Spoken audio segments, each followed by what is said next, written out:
নমস্কার বন্ধুরা, আজ তৈরি করব জন্মাষ্টমী স্পেশাল তালের বড়া বা তাল ফুলুরি। তালের বড়া তৈরি করার জন্য আমি এখানে নিয়েছি একটা পাকা তাল। সবার প্রথমে তালের পাল্পটাকে বের করে নেব। সেজন্য তালের উপরের এই শক্ত খোলাটাকে প্রথমে আমি ছাড়িয়ে নিচ্ছি।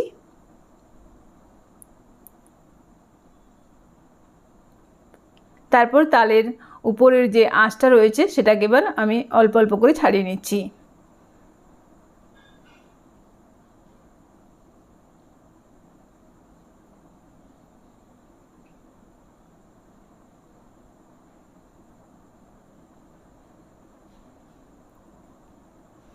এইভাবে আমি তালের আঁশ বা খোসাটাকে ভালোভাবে ছাড়িয়ে নিয়েছি। এরপর আটিগুলোকে আলাদা করে নিচ্ছি। এই দেখুন, এই তালটার মধ্যে আমার 3টে আটি রয়েছে। এবার অল্প অল্প করে জল দিয়ে আমি তালের আটিগুলোকে হাত দিয়ে এভাবে চটকে নিচ্ছি, যাতে তালের পাল্পটা বের করতে সুবিধা হয়।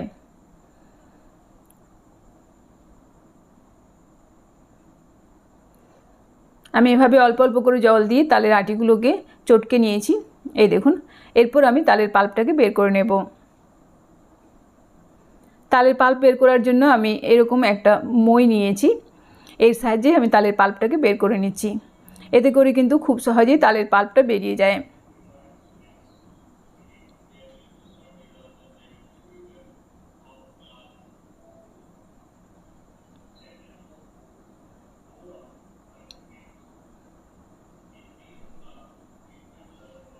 এইভাবে সমস্ত তালের পাল্প বের করে নিয়েছি। এরপর আমি তালের পাল্পটা ছেঁকে নেব, কারণ এর মধ্যে প্রচুর আঁশ রয়েছে। আমি একটা পরিষ্কার শুকনো কাপড়ের মধ্যে তালের পাল্পটাকে ঢেলে দিচ্ছি। তারপর আমি তালের পাল্পটাকে এভাবে ছেঁকে নেব। এই দেখুন, কত সহজে কিন্তু তালের পাল্পটা খুব সুন্দরভাবে ছাঁকা হয়ে গেল।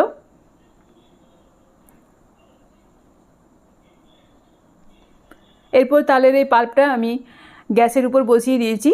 মিডিয়াম টু হাই ফ্লেমে 5 থেকে 6 মিনিট সময় ধরে এভাবে ফুটিয়ে নেব। 5-6 মিনিট পর গ্যাসের আঁচ বন্ধ করে দিচ্ছি। তারপর তালের পাল্পটা ঠান্ডা হওয়া পর্যন্ত অপেক্ষা করব।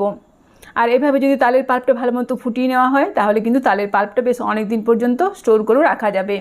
তালের পাল্প ভালো মতো ঠান্ডা হয়ে যাওয়ার পর অন্য একটা বড় পাত্রের মধ্যে নিয়ে নিচ্ছি 2 কাপ পরিমাণে তালের পাল্প।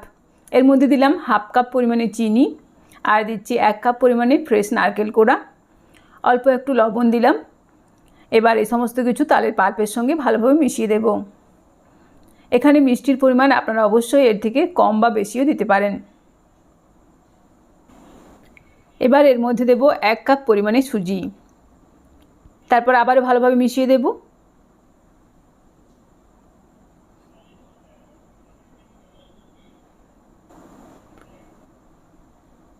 এই দেখুন, সুজিটাকে আমি ভালোভাবে মিশিয়ে দিয়েছি। এরপর এর মধ্যে দেব 1 কাপ পরিমাণে ময়দা। ময়দাটা আমি অল্প অল্প করে দিয়ে ভালোভাবে মিশিয়ে দিচ্ছি, কারণ এখানে ময়দাটা প্রয়োজন মতো দিতে হবে।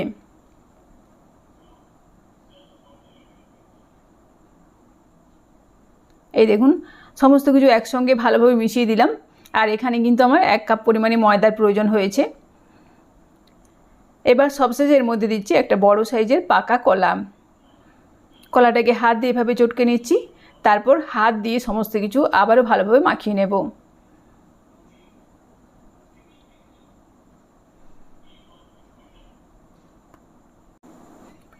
তালের বড়া তৈরি করার জন্য ব্যাটারটাকে আমি হাত দিয়ে খুব ভালোভাবে মেখে নিয়েছি। আর ব্যাটারটাকে ঠিক এরকমভাবে মেখে নিতে হবে, কারণ এর মধ্যে কিন্তু সুজি দেওয়া আছে। এরপর আমি এই ব্যাটারটাকে 10 থেকে 15 মিনিট রেস্টে রেখে দেব। 15 মিনিট পর ঢাকা খুলে নিচ্ছি। তারপর আরও একবার হাত দিয়ে ব্যাটারটাকে ভালোভাবে মেখে নিচ্ছি। এরপর আমি বড়াগুলো ভেজে নেব। সেজন্য এখান থেকে অল্প অল্প করে ব্যাটার নিয়ে গরম তেলে বড়ার আকারে ছেড়ে দেব। আর তেলটাকে আগে থেকে ভালোভাবে গরম করে নিয়েছি। তারপর গ্যাসের আঁচটাকে মিডিয়ামে করে দিয়েছি। এখানে বড়াগুলোর সাইজ আপনারা অবশ্যই এর থেকে ছোট বা বড় আকারও করে নিতে পারেন। মিডিয়াম টু হাই ফ্লেমে বড়াগুলোকে এভাবে উল্টে পাল্টে ভালোভাবে ভেজে নেব। বড়াগুলোর একটা দিক ভাজা হয়ে গেলে আমি উল্টে দিয়েছি। এরপর মিডিয়াম আঁচে আবারও উল্টে পাল্টে বড়াগুলোকে ভালোভাবে ভেজে নিচ্ছি।